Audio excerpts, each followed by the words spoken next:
Okay then, Raiders, we are back. We've got loads to go over today as Arc Raiders Embark Studios are celebrating a new concurrent player count. This is an incredible achievement, and I can't wait to bring it to your faces. As well as the peak player base that we've seen at the moment, this is definitely a huge one.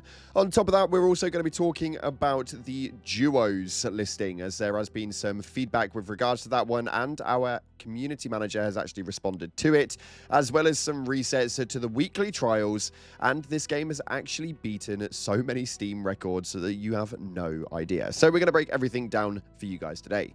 If you haven't already, smash that beautiful like button and subscribe with post notifications turned on. It'd be greatly appreciated. Make sure you check out our incredible sponsor, GamerSupps, the company that offer esports athletes and gamers alike with the most effective and healthy energy drink option. And now we've even got some new sugar-free tins to add to the list. So, links in the description. Make sure you use code CloudPlays at checkout for a cheeky discount. And if you want to get a free copy of the game, or if you've already got the game, then an array of Raider tokens, then all you have to do is head down into the comment section and put any coloured love heart in the comment section below, and we'll be announcing the winner on the next video. So make sure you stay tuned to that one. With that being said, let's dive into the game and see what's happening right now inside of Arc Raiders. Now, starting off, before we get into anything at all, we have officially hit the weekly reset for the weekly trials. If you guys are wanting to dive into those, so here's the screen to show you guys exactly what we've got in store for the next 6 days. As you can see on screen right here, we are obviously utilizing the damage of wasps, the download data during the hidden bunker, deliver carryables, destroying fireballs, and damaging bastions. Now, make sure that you guys are aware that if you are going into the game and you are utilizing the night raid for any reason, the hidden bunker utilization, or the electromagnetic storm, it will classify as ×2 on your trials. But there is obviously going to be some dilemmas with some of this. The download data during Hidden Bunker is one of the new things that's been added in. It's been one of the new map customization options, and we can see right here that it's currently over on Spaceport. So this may well be one of the harder ones to go for, but overall, it's nice to see a decent rotation and a change up on how it is that those are actually playing out. Moving in from that though, we have had Embark Studios actually post up on their Twitter page with regards to the new concurrent player count in the game overall, which was absolutely ginormous. States right here, hi Raiders, it's been a little over a week since we opened up the tunnels for you to head topside, and this past weekend we reached over 700,000 concurrent players on the surface. We're also happy to have you all here. The many different ways you play and participate in Arc Raiders have completely blown us away, going far beyond what we ever imagined.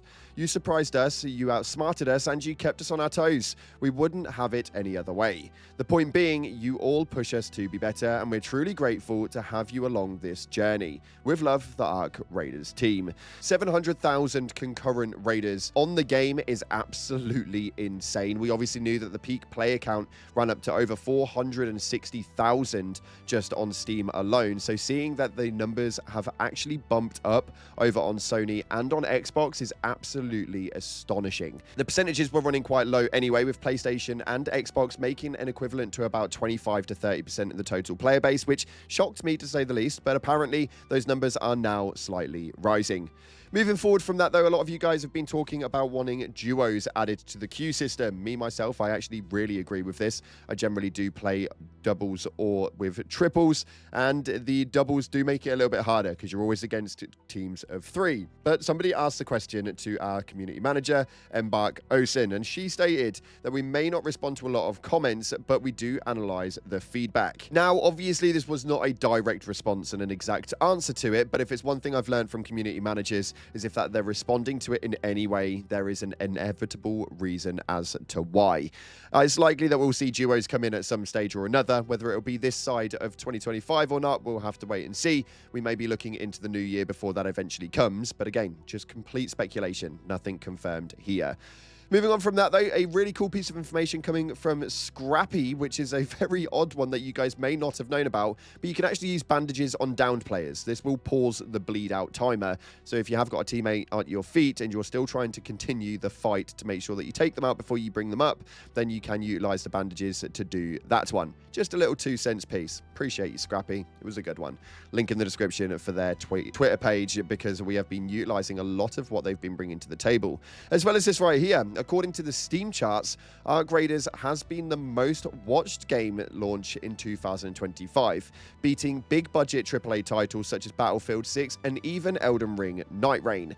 As we can see on here, there have been a total of 35.61 million hours watched of Arc Raiders, stemming across Twitch, YouTube, Kick, and others. This one is absolutely ridiculous, because if we take a look at the other game listings that make up those numbers, we can see that we've got Monster Hunter, Elden Ring, we have also got Battlefield 6, Oblivion, and so many other titles such as Silksong, which were all extremely popular in their own rights. But this was absolutely huge, as 35.6 million was almost double what it was that Silksong actually managed to clear off. It rounded really closely towards Monster Hunter, but overall, it's been a really nice experience. And from a content creator in the scene, I can tell you now that it's definitely doing extremely well for numbers, which is always nice to see for a title that we all enjoy playing. And it seems that it's not going to stop. If we take a look at their website for their news surfacing, we can see that already in just a few weeks of the game actually being launched, we can see that there have been so many different articles and postings that have gone up repeatedly since that point. Hopefully, they have started as they mean to go on, and they don't pull a Helldivers 2 or even Marvel Rivals, where everything starts off so incredible with updates happening every week and new releases happening all the time, and then all of a sudden they just kind of remove all of that away, because realistically what they did was they built a full game, they removed 25% of that game, released it as a full title, and then drip fed you the rest of that 25% to buy them a little bit of time while they're actually building some new expansion points, DLCs, or just general releases for these live service models. Most companies get this wrong. Hopefully Embark Studios do not, after most of them being ex-DICE employees from EA's Battlefield. And it doesn't seem like they're learning in a bad way, because realistically we have a thing in the game at the moment called the Expedition. Now, a lot of people have been asking me with regards to the Expeditions what it actually means and if it's actually worth doing. Now, you will lose a lot of things in this, but there are some benefits and incentives to be able to actually do it. One of which, that's the biggest one for me personally, other than the permanent account unlocks for each expedition, unique cosmetic rewards, they also have account buffs that will essentially be applied. Now, they're not going to have massive buffs accounted to them, but it will be a couple of extra point tokens that go into your level systems, and there's a few added extra bonuses that you can have from that.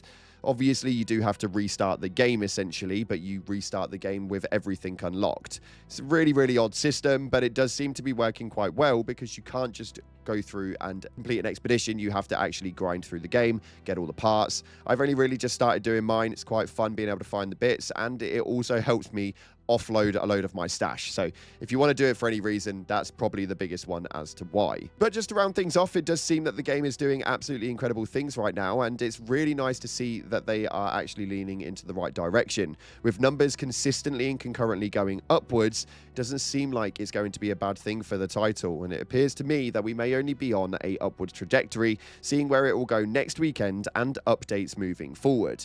Now, we're likely to see a next update maybe on Thursday based on the way that it's gone just recently. Hopefully that is definitely the case, but we'll have to wait and see how that one goes. Make sure you stay tuned to the channel for that to make sure you get all the info you need here from Arc Raiders. But to end the video, we're going to quickly go over your top comments from the previous video where we went over the extremely high numbers, the new content, and everything that they were covering over in the game, with some messages coming in from the community manager, Osin.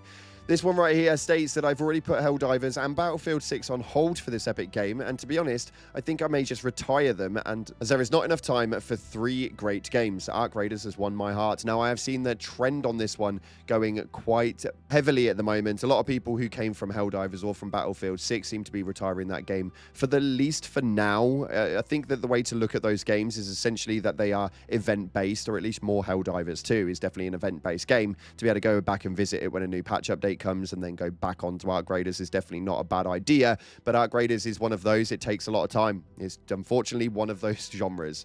It's going to be happening quite a lot, and even a lot more games coming in the future is going to be happening quite frequently.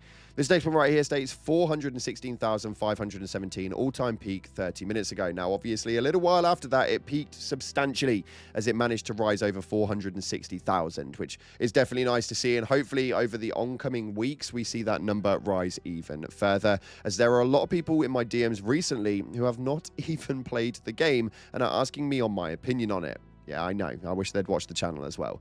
Nonetheless, this final one right here coming from Shadow Crusader actually entailed a super thanks, stating, loving the Ark Raiders vids with a $10 super thanks. Absolutely mental. Definitely not something that you need to do, but it is 1000% appreciated. So a massive shout out to Shadow Crusader for the love on that one. Nonetheless, unfortunately, that's all we've got time for today, though. If you haven't already, smash that like button, subscribe, post notifications turned on. Appreciate your faces. And as always, until the next time, I'll see you in the clouds.